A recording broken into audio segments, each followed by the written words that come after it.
አሁን ጥለኸኝ ወደ ስራ ስትሄድ አይኔ አብሮ ሊሄድ ነው ወይስ እዚሁ ሊቀር? ከአይንሽ መለየት እንደማልችል ታውቂያለሽ። ዋው አባባል ታውቃለሽ አንበል። ለዚህ ነጥብ እሰጥሃለሁ። አታጣጣኝ ሲኞሪታ። አንዳንዴ ቸልተኛ ልመስል እችላለሁ፣ ግን ያን ያክል ፍቅር የማላውቅ አይደለሁም። እሱን እንዴት አውቃለሁ? እንደዚህ ፍቅር በፍቅር ሆነ አይቼ አላውቅማ። ገርሞኛል። ኧረ እባክሽ። አበባ ሰጥተኸኝ አታውቅም፣ ሰርፕራይዝ አታደርገኝም፣ ወይም ለምሳ ይዘኸኝ ወጥተህ አታውቅም። ሁሉንም የማደርገው እኮ እኔ ነኝ። ግን አዎ ሁሌ ፍቅሩን መጀመሪያ የሚገልጸው ነው የሚሸነፈው። ህግ ነው። ግን ስለሱ ልክ አይደለሽም ሲኞሪታ። ለምሳሌ ዛሬ ጧት ቤት መተሻል ነበር እንዴ? እሱ ያለፈ ነው። እንደዛ ነው። ለአባባልሽ ያስከፍልሻለሁ። እሺ አስከፍለኝ።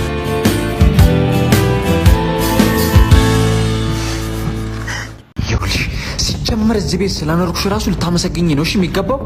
የኔን ቤት እኮ ነው። ስለዚህ ይኸውልሽ እንደማዝሽ ሆነሽ አርፈሽ ትኖሪያለሽ። ገባሽ? ምን ሆናችሁ ነው? አላቅም፣ እሷን ጠይቂያት። እንዴ ማኪ ምን ሆነሻል?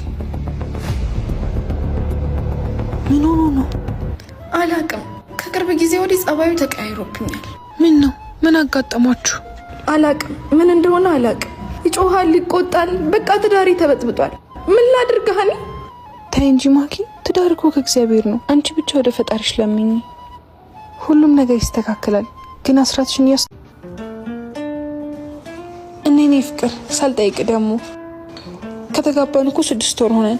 መቼ ነው ቤትና መኪናን በእኔ ስም ታዞርልኝ? ሳልነግርሽ ይሄ ቤትና መኪና በእኔ ስም አይደለም ያለው። እየቀለድክ ነው? እየቀለድኩ አይደለም፣ በማዘር ስም ነው ያለው። እና ማለት ምንም አይነት ሀብት እጅ ላይ የለም? መኪናውም ያንተ አይደለም?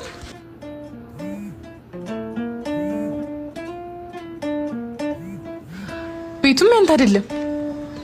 ግን እኮ ስታገባኝ ይሄን ነገር አልነገርከኝም። እየቀለድክብኝ ነው? በህይወት እየቀለድክ ነው? ንገረኝ፣ እየቀለድክብኝ ነው? ለምን ነው የምትስቀው? እሰራልሃለሁ። እኔ ሀና አይደለሁም፣ እሰራልሃለሁ ውሻ። ለካ ለገንዘብ ነው የቀረብሽ። ሁሉም ነገር በእጄ ነው። ይመስገን ገንዘብ አመልገላጩ ጓደኝነትሽ ቀረበንጭጩ እኔም